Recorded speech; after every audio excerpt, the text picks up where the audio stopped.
রাষ্ট্রপতি মোহাম্মদ জিল্লুর রহমানের মৃত্যুতে এডিনবরায়ও প্রবাসীদের মধ্যে নেমে আসে গভীর শোকের ছায়া।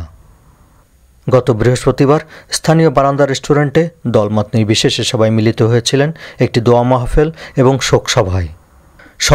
প্রয়াত রাষ্ট্রপতিকে বাংলাদেশের চলমান রাজনীতির শুদ্ধতম মানুষ হিসেবে উল্লেখ করে বক্তারা বলেন, নিবৃত্তচারী এই রাজনীতিক আজীবন একটি দলীয় রাজনীতির সাথে সক্রিয়ভাবে জড়িত থেকেও বাঙালি জাতির অভিভাবকের জায়গাতে আসীন হয়েছিলেন তার রাজনৈতিক প্রজ্ঞা, নৈতিকতা আর বিচক্ষণতার বিনিময়ে।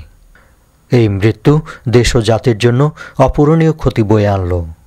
আমাদের মরহুম প্রেসিডেন্ট যে বাংলাদেশে আমরা যে দেখাচ্ছি যে সবাই একত্র হয়ে ওনার দোয়ার জন্য, ওনার যে এই ভালো কাজ করছে বাংলাদেশের জন্য, আবার তার মাংসার জন্য কামনা করি এবং ফ্যামিলি যারা আছে তাদের আরও তাদের শান্তি হোক এই আমরা কামনা করছি। বিশেষ করে বাংলাদেশ কাউন্সিল জিল্লুর রহমান শুধু একটা দলের প্রেসিডেন্ট আছিল না, উনি একজন বাংলাদেশের প্রেসিডেন্ট আছিল।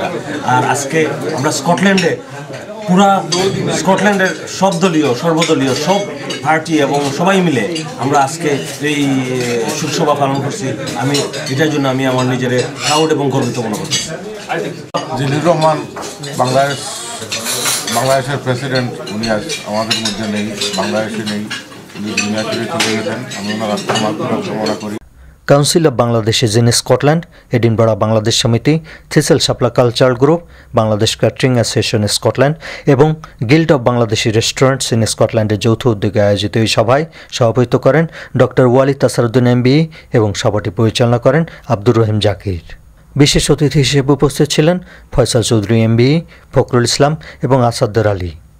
সভায় আরও বক্তব্য রাখেন মুস্তাফিজুর রহমান, খন্দকার জাহাঙ্গীর আলম এবং মিজানুর রহমান।